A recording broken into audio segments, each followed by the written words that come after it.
बिस्मिल्लाहिर्रहमानिर्रहीम।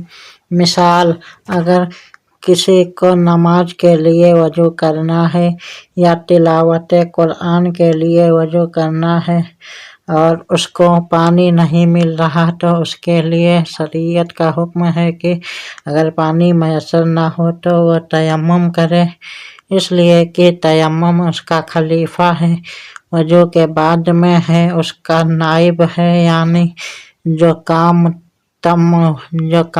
तुम वजू करके कर सकते हो तो वह काम तयम्मुम करके भी कर सकते हो।